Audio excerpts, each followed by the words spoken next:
Meanwhile, a document has been leaked containing the UN's plans for the country during the next year. The report contains calls for UN-assisted elections in the next 6 to 9 months, also for the deployment of 200 unarmed military observers and 190 UN police officers to serve as trainers. Law and order is one of the UN's main concerns, and it is pushing for the creation of an interim government ahead of the polls. Matthew Russell Lee is a journalist who runs the news website Inner City Press. He obtained a copy of the report and has posted it online, and he joins us now from the United Nations in New York. Matthew, good to speak with you. Put this into context for us, this document. Sure. Is it just a working document that is bound to be changed, or something more? No, I think it's something more. I think that, as the conflict went on in Libya, the Secretary General Ban Ki-moon appointed a special advisor, Ian Martin, to come up with a plan.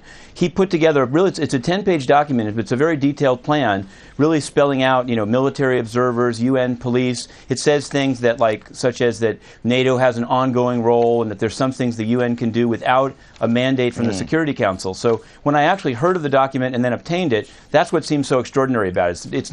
It doesn't set forward sort of, here's 4 different scenarios, right, and let the Libyan people choose. It's very much says, it has lines like, we've developed principles for the transition in Libya, and you have to ask yourself, on behalf of whom and to benefit whom? Okay, so let's talk about this. As you know, a document is leaked for any number of reasons.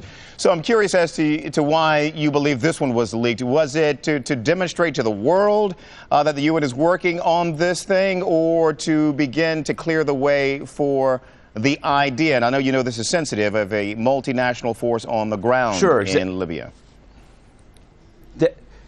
Ironically, and I obviously don't want to burn any source, and never would, but I think I've put this in writing so I can say it here. There's actually, the sourcing may be a little bit more mundane than that. Some who work in the UN, particularly long-time sort of political affairs staff in the Africa division, were miffed that a Brit, Ian Martin, was selected. They were miffed that the plan seemed so Western-sided, as several of them said it to me. So people, and there's clearly, the UN knows they're whistleblowers. They don't know who they are, but this was described to me as a sort of an outrageous document. I then started asking various delegations about it, and lo and behold, obtained it. But unless I'm being naive, I don't think that the Ban Ki-moon team leaked this on purpose, and they're actually quite angry that it got out. Okay, so elections in 9 months. Wow, more aspirational than practical as you follow this story?